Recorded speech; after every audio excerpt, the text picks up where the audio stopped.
Recompensas sobrenaturais. Mais cedo, a hora que a gente começou a falar do assunto, eu acho que foi o MH que falou que.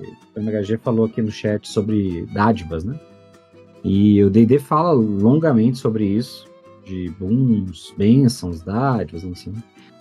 Mas eu sempre acho que dá pra fazer algo além disso. Então, assim, se você pensa friamente, se você faz uma aventura para personagens de nível baixo, você não precisa de uma coisa tão grandiosa quanto uma bênção dada diretamente por um deus para ser uma coisa mais forte. Então, se o seu grupo é de personagens de terceiro nível, e eles vão conseguir conjurar magia só de segundo nível no D&D, se você quiser, às vezes, se você tiver um plot, uma história que envolva ressuscitar alguém, você já está falando de magias de sexto, sétimo nível. Então, só uma magia de nível elevado já é, de certa maneira, uma recompensa sobrenatural formidável que você pode usar para personagem de nível baixo. Eu consigo ver um personagem saindo para se aventurar como forma de conseguir dinheiro para bancar, sei lá, a ressurreição da noiva dele que foi morta no ataque à cidade. E aí, mais do que o dinheiro para fazer isso, ele certamente vai estar disposto a agir em troca de uma promessa de um sumo sacerdote, por exemplo, de nível elevado de alguma igreja. Por isso, o cara fala assim, então, você tá se aventurando só para ressuscitar sua noiva? É só isso que você quer? É. Então, beleza, se você cumprir essa missão aqui que eu tenho, eu vou lá e ressuscito ela. Você só precisa cumprir a missão e trazer os ingredientes. Aí o cara tem que ressuscitar, tem que não sei o que lá e juntar os 5 mil lá pro diamante. Então, em última instância, até magia de nível baixo. Se você pensar, por exemplo, eu tô fazendo uma one shot de personagem de nível 1 aqui, uma coisa bem níveis de letalidade old school. Pode ser que a diferença entre a vida e a morte de uma pessoa normal esteja numa magia de restauração menor, que é uma magia de segundo nível, que vai curar uma doença.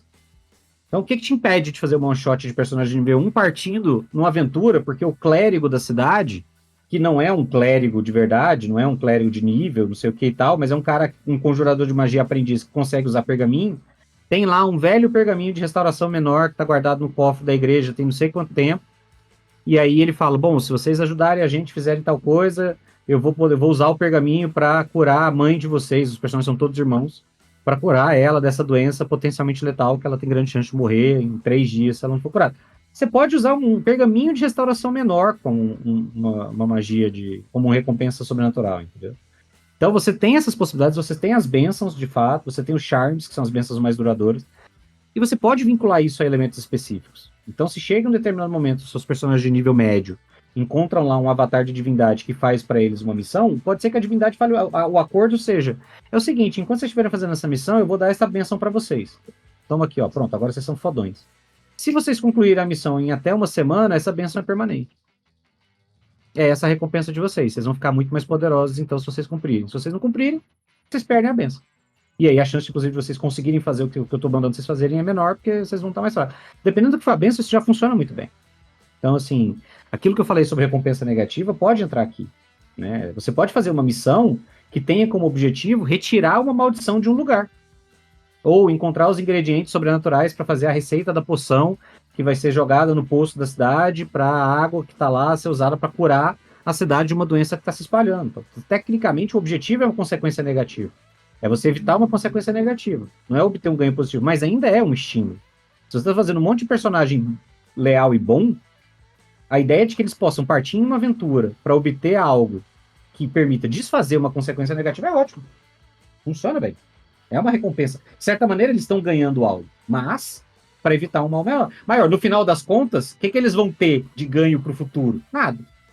Eles não vão ter dinheiro, eles não vão ter, fora a experiência, eles não vão ter dinheiro, eles não vão ter um item mágico, eles não tem nada. Eles só evitaram um problema. A recompensa sobrenatural também não precisa necessariamente estar ligada a alguma divindade, etc. No Senhor dos Anéis mesmo, o Aragorn tem lá os soldados, o exército de fantasmas lá, né? Você não precisa ter um exército igual o do Aragorn, mas você pode ter ali um ancestral, alguma coisa que te protege em uma vez só, tipo, sabe? Durante ele tem a chance de te proteger de um golpe letal uma única vez, e aí depois ele é desconjurado, alguma coisa assim. Então, dá para colocar uma coisa mais familiar também, assim, né? No sentido de não é uma divindade, não tem influência de aspecto tão grande, mas serve também como uma recompensa sobrenatural. E o MacLeod ele comentou no chat sobre os Dark Gifts, né? De Ravenloft, lá do Maldição de Strahd, que é bem legal também, né? Que são pequenos poderes que o jogador consegue, que tem um porém, né? Por exemplo, você consegue escalar paredes como se tivesse a magia escalar paredes. Só que você tem um olho na meia da testa que fica aberto o tempo inteiro. Então você sempre ganha uma condição por ter o poder. Você tem o poder, mas você fede cachorro molhado. Então você faz um balanceamento ali entre prós e contras de ter aquela recompensa sobrenatural. Que é basicamente o sistema de storytelling inteiro, né? É. Todos os personagens de storytelling são vítimas de Dark Gifts, assim. Você tem os poderes de um Tremere, mas você tem que se alimentar todos os dias de sangue. Você não pode ver o sol. E você é considerado um nerd babaca por todos os seus amigos, dentro e fora do jogo. Ou seja, ele consegue viver com isso tudo sem problemas. Depende da pessoa. Agora, a recompensa sobrenatural, ela é interessante na montagem do cenário, montagem das aventuras, porque ela é um pouco diferente daquilo que a gente estava comentando antes, tá? Que é o cara que chega e fala assim, se você não fizer isso, eu destruo toda a cidade. Você, na verdade, está procurando uma cura. Então, você está ativamente procurando algo para beneficiar e não correndo atrás do prejuízo de alguém querendo te sacanear. Então, pode sim ser tratado como um reforço positivo. Mais uma aventura que eu tô narrando, só que agora é Pathfinder. O pessoal enfrentou lá nível 1, enfrentou uma toca de goblins, descobriu que os goblins tinham sido expulsos da casa deles, eles foram lá e tinha umas aranhas gigantes, papapá e tal, e enfrentaram uma criatura sobrenatural lá. Resultado, um dos personagens perdeu 4 pontos de carisma. E ele tá com 8 de carisma agora. 6 de carisma. Ele tá um Grinch lá. Tá terrível. A próxima missão. Diga. Porra. Pode falar, pode perguntar. Na aventura de Warhammer, os meninos enfrentaram assim, não. Foram ajudados por um fantasma de uma pessoa que tinha morrido há muito tempo atrás, traída por um cara lá. Aí esse fantasma guiou eles até a caverna secreta que tinha lá, o lugar onde os aliados dele tinham sido traídos e assassinados lá. E aí eles conseguiram encontrar alguns pertences antigos. No caso desse grupo, eles agora com esse colega em situações ruins, porque perdeu pontos de carisma devido aos desafios, eles estão entrando agora numa nova quest. Por quê? Porque existe um palácio perdido no meio de não sei onde tem uma rainha lá que ela pede presentes esdrúxulos, assim. E se você levar algo de extremo valor para ela, ou que ela queira muito, ela concede um desejo para você. E aí os caras já foram lá levar o cara, que é pra ver se eles conseguem arrumar a coisa pra ela pra conseguir reverter. Um desejo não precisa ser magia desejo não, tá? Às vezes o cara tá sem carisma, ela faz uma regeneração lá pro cara e ele volta. Restauração. Uma restauraçãozinha e ele volta, tá? Então Ensina ele a usar maquiagem. Exato. Fala assim, leva ele na fono, né? Fonoaudiólogo. E aí ele consegue. No caso deles, lá, lógico, tem toda uma trama agora em volta dessa rainha. E ela quer um casal de pavão. Um casal de pavões. E eles vão ter que achar um casal de pavões para levar para essa mulher, porque ela quer enfeitar o jardim. Lembrando que a gente já falou de jardins de palácio aqui. E eu estou usando muito bem essa história para embasar muito bem o papo de mesa para embasar essa história, tá? Então, se eu fosse você, eu olhava. Aí o cara... fala.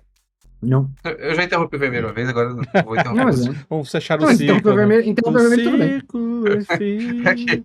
Eu tava falando que os caras, depois de 30 aventuras tentando achar o pavão, chega com a mulher lá com o pavão, finalmente encontrando. Fala, não, eu já tinha pedido para uns 3 grupos diferentes. Teve aqueles grupos ali que já me trouxeram já 6 meses atrás esse pavão. Não quero isso mais, não. Ou então a galera chega com pavão e ela fala, não, isso não é um pavão, não. Pavão é tal. Aí ela descreve tipo um peru, assim. Ela não sabe o que é um pavão, ela confundiu o bicho. Não, o que eu ia falar é que, Vermelho, se você quiser botar aí nos vídeos, no corte, eu falei do amuleto de Lunaris, Sim. no Papo de Mestre 101, que é isso, que é uma recompensa sobrenatural, que era basicamente, você falou de fantasma, que é uma situação em que a galera encontra uma vila, os fantasmas numa vila que foi destruída, e aí eles oferecem um pacto lá, um acordo, que é um amuleto em que as almas deles ficam no amuleto. E aí, se a pessoa vingar a morte de todo mundo num determinado período do pacto, ela recebe uma bênção. Se ela não conseguir, ela recebe uma maldição. E aí, então assim, esse é um exemplo de recompensa sobrenatural que você pode dar que vem carregada de lore, porque aí era uma cidade, uma explicação, por que eles tinham sido destruídos, você estabelece quem é um antagonista, você já coloca o vilão deixando um exemplo do que ele faz e tal. Exatamente. Jesus? Você interrompeu o Marcelo? Não, foi pra falar do negócio do pavão de ok. 30 dias depois. Ok, tudo bem.